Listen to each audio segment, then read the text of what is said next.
Hello everyone, my name is Karan Masru. Welcome to this video. और इस video में हम देखने वाले हैं about relationship between constraints, time limit and expected time complexity, और हम मेमोरी लिमिट के बारे में भी थोड़ा एंड में देखेंगे। सो बेसिकली जो भी ऑनलाइन कंपाइलर्स है they allow approximately 10⁸ basic operations पर सेकेंड। इसका मतलब क्या है? बेसिक का मतलब मान लो मैंने कह दिया a=a+1, या तो a++ या तो a divide by equals to b, या तो कोई फंक्शन कॉल कर दिया या किसी चीज़ को प्रिंट कर दिया। इन सब को हम एक बेसिक ऑपरेशन मानते हैं। तो online compilers allow approximately how many 10⁸ basic operations पर सेकेंड। ठीक है। अब हर एक क्वेश्चन में एक टाइम लिमिट सेट की होती है। उस टाइम लिमिट के विद इन में आपका जो सॉल्यूशन है, जो कोड है, वो सभी अलग अलग टेस्ट केस है। मान लो test case 1, test case 2, test case 3, test case 4, ऐसे 10 इनपुट फाइल्स है।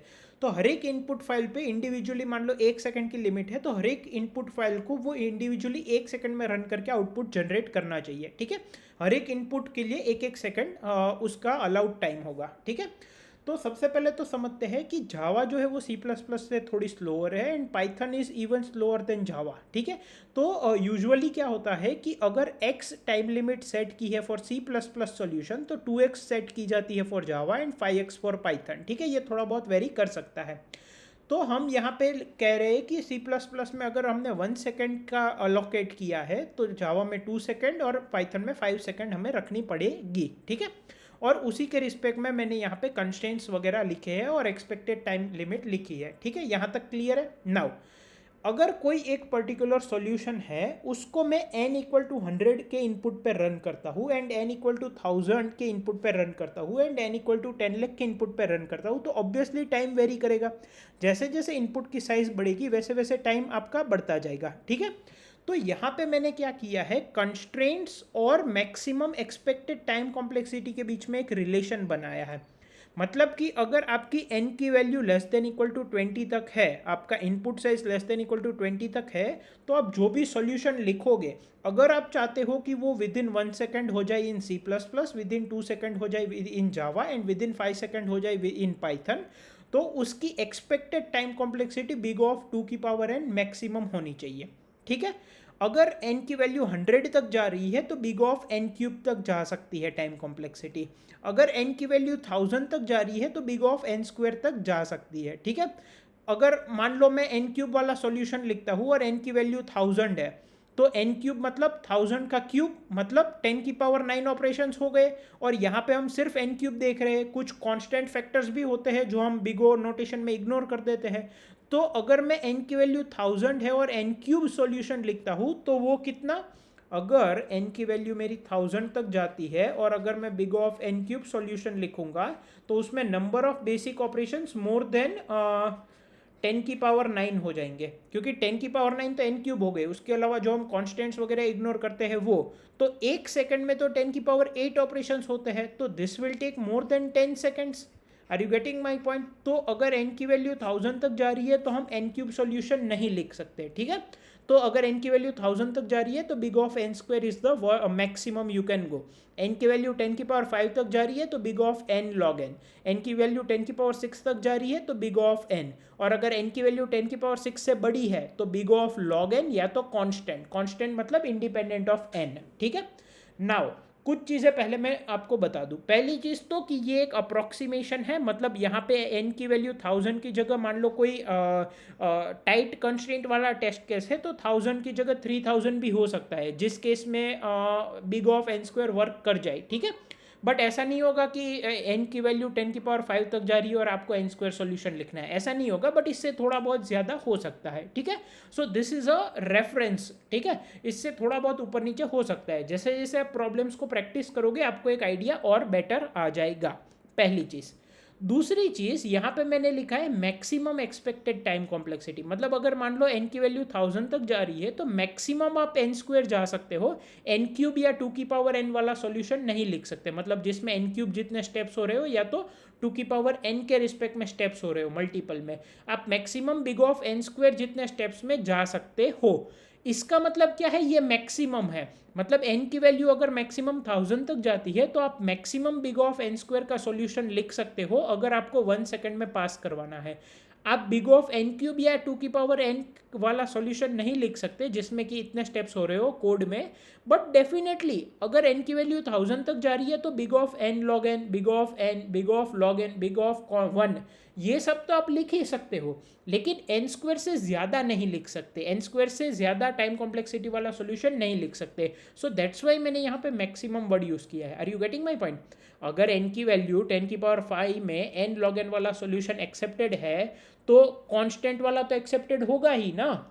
अगर यहाँ पे n की वैल्यू 100 पे बिग ऑफ n क्यूब वाला सॉल्यूशन एक्सेप्ट हो जाता है, n क्यूब स्टेप्स 1 सेकंड में हो जाता है, तो बिग ऑफ n वाला तो एक्सेप्ट हो ही जाएगा ना, बट इससे ज़्यादा स्टेप्स वाला नहीं ले सकते. ठीक है, तो ये बेसिकली ये डिनोट कर रहा है कि अगर हम 1 सेकंड का रेफरेंस ले इन C++, जावा में 2 सेकंड, पाइथन में 5 सेकंड, तो n की वैल्यू 20 तक मैक्सिमम ये वाला टाइम कॉम्प्लेक्सिटी वाला सोल्यूशन आप लिख सकते हो, 100 तक ये, एंड सो ऑन. ठीक है, तो आपको क्वेश्चंस में कंस्ट्रेंट्स भी दिए होते हैं, तो वहाँ से आप एक एक्सपेक्टेड टाइम कॉम्प्लेक्सिटी का आइडिया निकाल सकते हो. फॉर एग्जांपल अगर n की वैल्यू 1000 तक जा रही है तो आपको पता है expected time complexity n square से ज़्यादा नहीं हो सकती, तो आप जितने भी एल्गोरिदम या जितने भी अप्रोचेस n स्क्वायर के फॉर्मेट में है उनके बारे में सोच सकते हो, तो आपको थोड़ा बहुत आइडिया सॉल्यूशन के बारे में भी आप प्रिडिक्ट कर सकते हो.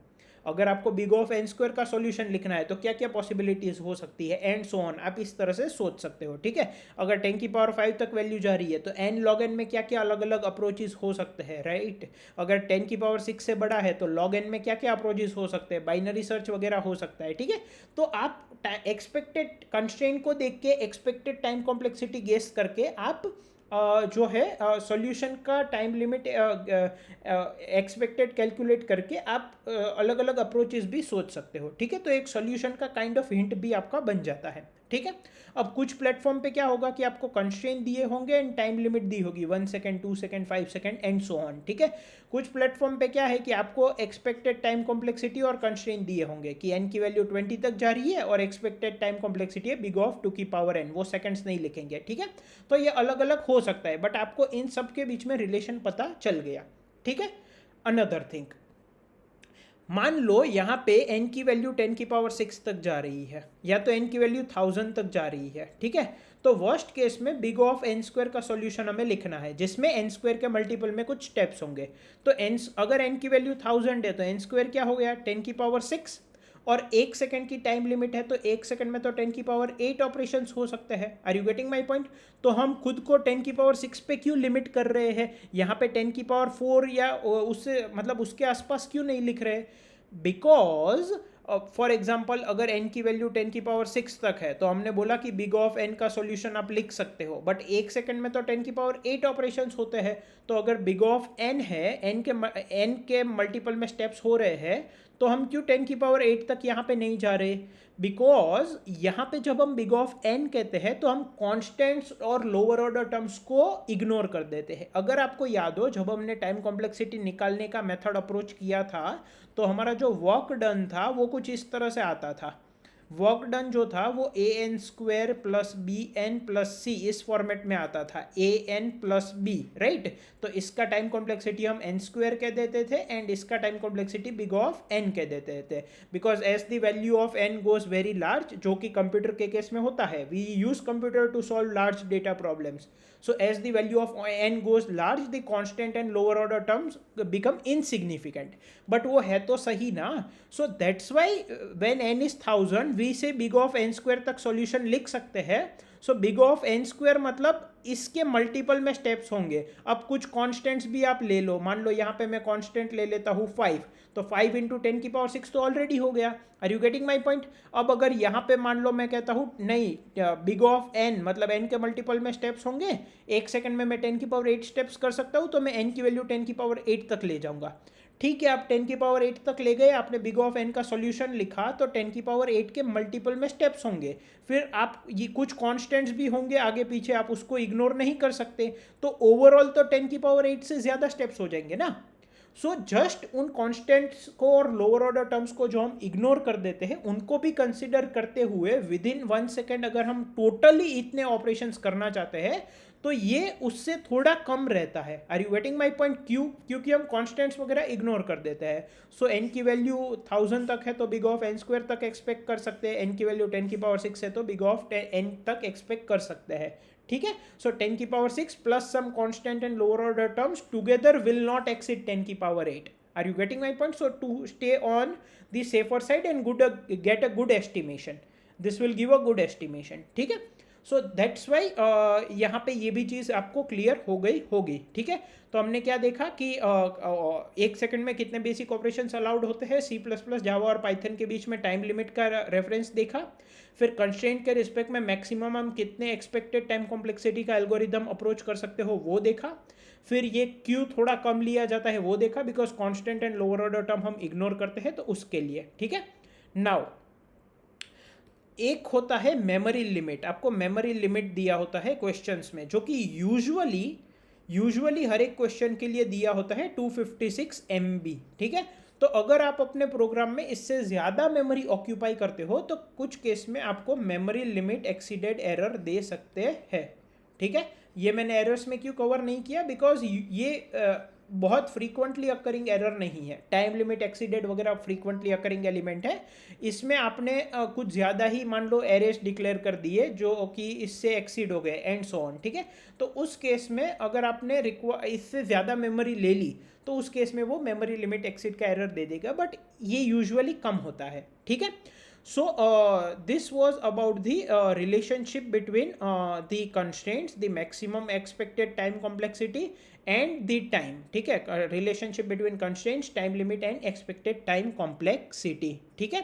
और आगे जाते हुए हम जो है हर एक क्वेश्चन में मैं आपको constraints बताऊंगा एंड मैं आपको एक्सपेक्टेड कंस्ट्रेंट्स, मतलब n की वैल्यू 10 की पावर 6 तक जा सकती है या कहाँ तक जा सकती है वो मैक्सिमम, और मैं एक्सपेक्टेड टाइम कॉम्प्लेक्सिटी आपको बताऊंगा हर एक क्वेश्चन की in terms of big of n. ठीक है. हम यहाँ पे टाइम लिमिट 1 सेकेंड वगैरह को इंक्लूड नहीं करेंगे. ठीक है. तो मान लो मैं अगर कहता हूँ एक्सपेक्टेड टाइम कॉम्प्लेक्सिटी है बिग ऑफ n, तो आपको एक फॉर लूप, राइट, मतलब n के मल्टीपल में स्टेप्स हो रहे हो ऐसा सॉल्यूशन के बारे में सोचना है. ठीक है. नाउ वन मोर थिंग, हमने एक वीडियो देखा था जिसमें हमने देखा था multiple test case files and multiple test cases in a single input file. ठीक है. तो अगर मान लो एक इनपुट फाइल में मल्टीपल टेस्ट केसेस है, आई होप आपने वो वीडियो देखा है. तो अगर एक फाइल में मल्टीपल टेस्ट केसेस है, मान लो पहला इनपुट है t और हर एक टेस्ट केस के लिए पहली लाइन में है n, that is the size of the array of that test case, and next line में है एरे के n elements, then again another value of n, that is the size of the array for second test case and the value of the array elements for second test case and so on. ठीक है. तो यहाँ पे आपका जो है, अगर मान लो आपको लीनियर सॉल्यूशन देना है, लेकिन यहाँ पे हर एक टेस्ट केस की भी कुछ वैल्यू होगी. Are you getting my point? तो मान लो आपके t की वैल्यू जो है वो 1000 तक जा रही है और n की वैल्यू भी 1000 तक जा रही है, मतलब कि total number of test cases 1000 है और n हर एक टेस्ट केस में एरे की साइज मैक्सिमम 1000 जा सकती है. ठीक है. और टाइम लिमिट 1 सेकेंड है. तो यहाँ पे मैं कह सकता हूँ big of t into n जो है वो एक्सपेक्टेड टाइम कॉम्प्लेक्सिटी हो सकती है एल्गोरिदम की, बिकॉज t इंटू n जो है वो 10 की पावर 6 देता है, जो कि अगर सिर्फ n होता है इनपुट में तो 10 की पावर 6 पे हम बिग ऑफ n का सॉल्यूशन एक्सपेक्टेड होता है, राइट. लेकिन यहाँ पे हर एक टेस्ट केस के अंदर एरे है, तो हर एक टेस्ट केस को हमें ट्रावर्स करना पड़ेगा और उसके अंदर मान लो एरे को हम बिग ऑफ n का सॉल्यूशन लिखते हैं. बेसिकली अगर मैं बिग ऑफ n का सॉल्यूशन लिखता हूँ total t number of test cases के लिए, तो ये टाइम कॉम्प्लेक्सिटी हो जाएगी. अगर मैं बिग ऑफ n स्क्वायर का सॉल्यूशन लिखता हूँ हर एक टेस्ट केस के लिए, तो ये टाइम कॉम्प्लेक्सिटी हो जाएगी. Are you getting my point?